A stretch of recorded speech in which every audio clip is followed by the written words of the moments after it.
আসসালামু আলাইকুম এভরিওয়ান, আশা করি প্রত্যেকেই ভালো আছেন। আজকে আমরা দেখব আইএলসের রাইটিং টাস্ক 1 নিয়ে। তো দেখেন, আমরা জানি আইএলসে 4টা মডিউলস আছে। 4টা হচ্ছে স্পিকিং, রাইটিং, লিসনিং এবং রিডিং। তো রাইটিং হচ্ছে আইএলসের one of the module. So আজকে এটা নিয়ে আমরা কিছু আলোচনা করব। তো ফার্স্ট অফ অল আমরা দেখব রাইটিং টাস্ক 1 নিয়ে। তো দেখেন, রাইটিং মডিউলে কিন্তু টোটাল হচ্ছে দুইটা টাস্ক। একটা হচ্ছে রাইটিং টাস্ক 1, আর একটা হচ্ছে রাইটিং টাস্ক 2। তো দুইটা মিলিয়ে কিন্তু আমাদের টাইম ডিউরেশন হচ্ছে 60 মিনিট, অর্থাৎ 1 আওয়ার আমাদের এক্সাম টাইম। ওকে, সো এটার সর্বোচ্চ ব্যান্ড হচ্ছে ব্যান্ড 9। তারপর দেখেন, আমরা যদি টাস্ক 1 নিয়ে কথা বলি, তো এটার কাজ হচ্ছে, এটা মূলত আমাদের একটা রিপোর্ট রাইট করতে হবে। ওকে, এই রিপোর্ট রাইটটা কিসের উপর ভিত্তি করে করতে হবে সেটা আমি বলছি। তো এটার টাইম ডিউরেশন হচ্ছে আপনার অনলি 20 মিনিটস। তো আপনাকে 20 মিনিটের ভিতরে আপনাকে এই চারটা লিখতেই হবে।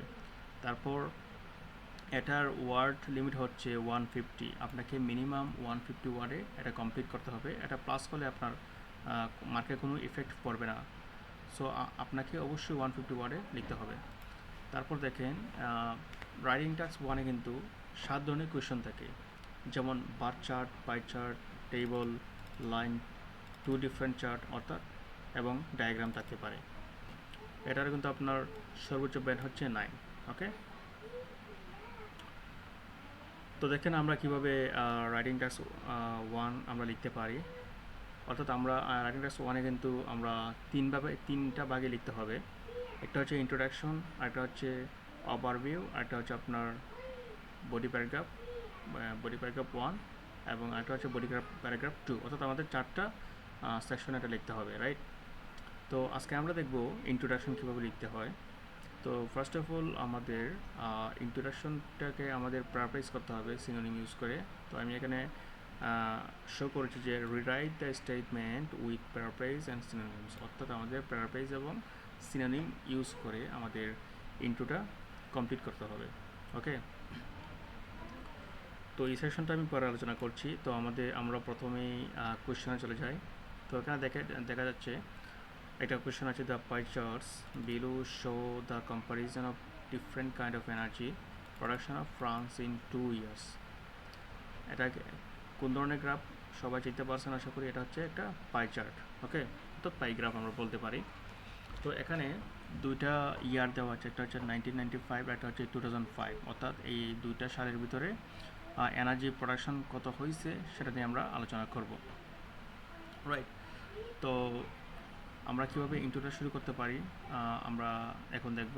তো ইন্ট্রো শুরু করার আগে আমাদের 4টা বিষয় আইডেন্টিফাই করতে হবে কোশ্চেন থেকে। একটা হচ্ছে হোয়াট দ্যাট মিনস হচ্ছে সাবজেক্ট। এখানে সাবজেক্টটা কী?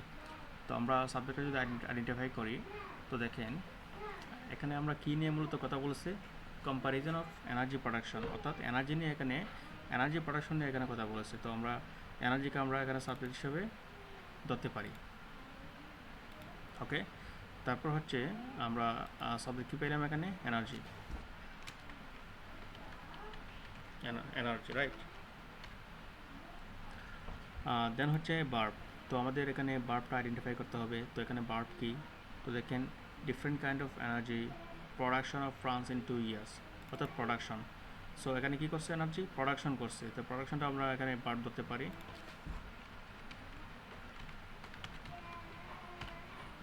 ওকে, আমরা এখানে দুইটা পাইলাম, আর আমাদের বাকি হলো দুইটা, ওয়ার মানে কোথায়।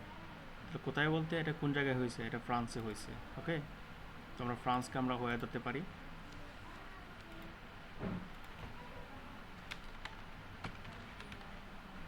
ফ্রান্স।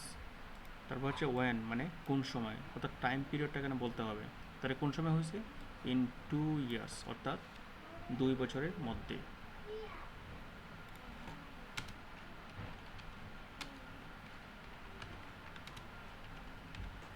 ওকে, তো আমরা আমাদের 4টা মেইন যে কি পয়েন্টসগুলো আমরা এখানে আইডেন্টিফাই করে ফেলছি।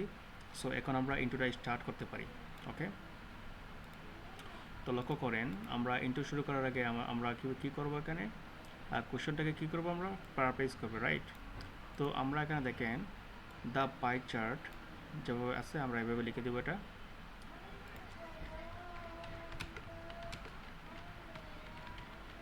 পাই চার্টস, ওকে। তারপর আমাদের বিলুটার কোনো এখানে দাম নাই, এটা আসলে আমরা দেখবো না চোখে যে এটার কোনো ভ্যালু নাই এখানে। তো শো, এখানে লেখা আছে কি শো, তো শো কিন্তু আমরা প্যারাপ্রেস করতে পারি। শোকে আমরা কীভাবে প্যারাপ্রেস করব, দেখেন এখানে একটা রুলস আমি লিখে নিয়েছি। শো বা যদি গিফট থাকে তাহলে আমরা এখানে তাদের পরিবর্তে লিখতে পারি কম্পেয়ার্স, ইলাস্ট্রেটস অর প্রেজেন্স। আমরা এখানে যে কোনো একটা মেনশন করতে পারি। তো আমরা এখানে কম্পেয়ার্সটা ইউজ করি শো এর বদলে। তো দ্য পাই চার্টস কম্পেয়ার্স, তো দেখেন কম্পেয়ার্স করার পর অর্থাৎ তুলনা করছি আমরা এখানে, ওকে। তো দেখেন এখানে তার নাম্বার অফ কখন হবে, যখন আপনার সাবজেক্টটা যদি আপনার কাউন্টেবল নাউন হয়, অর্থাৎ স্টুডেন্টস হতে পারে, পিপল হতে পারে, বুকস হতে পারে অ্যান্ড আদার্স কাউন্টেবল টাইপের, অর্থাৎ যেগুলো গণনা করা যায়, তখন আমরা দ্য নাম্বার অফ ইউজ করব। আর দ্য অ্যামাউন্ট অফ কখন ইউজ করবো আমরা, যখন আপনার সাবজেক্টটা আনকাউন্টেবল নাউন হয়, অর্থাৎ মানি হতে পারে, এটা এনার্জি হতে পারে, আর ওয়াটার হতে পারে, ওকে। এবং দ্য পার্সেন্টেজ অফ আমরা কখন ইউজ করব, যখন আমরা ফিগারগুলো দেখব, যখন গ্রাফের ফিগারগুলো দেখব পার্সেন্টেজে কী করছে, শো করছে। তো দেখেন আমরা এখানে দেখতে পাচ্ছি যে আমাদের গ্রাফের যে ফিগার্সগুলো তারা এখানে শো করছে, তাদের সাথে কী আছে, পার্সেন্টেজ আছে। তো আমরা এখানে কোন রুলসটা এখানে ইউজ করবো, আমরা দ্য পার্সেন্টেজ অফ আমরা ইউজ করতে পারি, ওকে ওকে। তো এখানে আমরা লিখতে পারি the pie charts compares the percentage of,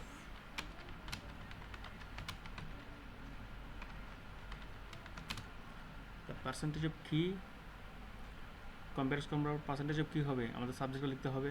তো সাবজেক্ট কী আছে এখানে, এনার্জি,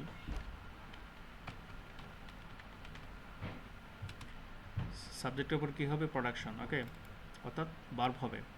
সো এখানে দেখতে পাচ্ছেন আপনারা এগুলো হচ্ছে আপনার পাস্ট 1995 এবং 2005, এবং কারেন্টলি আমরা বাস করতেছি 2026, অর্থাৎ তাহলে এগুলো হবে কি পাস্ট। তো আমাদের এখানে পাস্ট ফর্ম ইউজ করতে হবে ভার্বের। তো প্রোডাকশনের পাস্ট ফর্ম হচ্ছে প্রডিউসড, ওকে। তারপর দেখেন এখানে কি করছে, আমরা এখানে প্রডিউসড আমরা ভার্ব ইউজ করলাম। তারপর দেখেন different kind of production of plants in 2 years, ওকে। তারা এখানে ডিফারেন্ট কাইন্ড অফ এনার্জি এখানে ইউজ করছে। তো আমরা এখানে লিখতে পারি যে ডিফারেন্ট কাইন্ড অফ সোর্সেস। তো এখানে একটা অন ইউজ করবো আমরা, on different kind of sources. তারপর আমরা লিখতে পারি কোথায়, জায়গাটা কোথায়, ইন ফ্রান্স।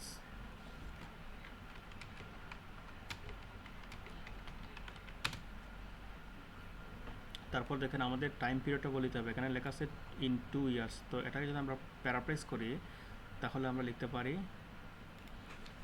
ফ্রম 1995 টু 2005, ওকে। তো দেখেন এখানে একটা সুন্দর একটা ইন্ট্রোডাকশন আমরা ক্রিয়েট করে ফেলেছি। তো এইভাবে আমরা আইএলটিএস স্টার্টিং ক্লাস 1-এর ইন্ট্রোডাকশনগুলো আমরা প্র্যাকটিস করতে পারি খুব ইজিলি। তো আশা করি প্রত্যেকেই বুঝতে পারছেন। তো আমরা নেক্সট ভিডিওতে দেখব কীভাবে ওভারঅলটা লিখতে হয়। তো আশা করি সবাই ভালো থাকবেন, সুস্থ থাকবেন। আল্লাহ হাফেজ।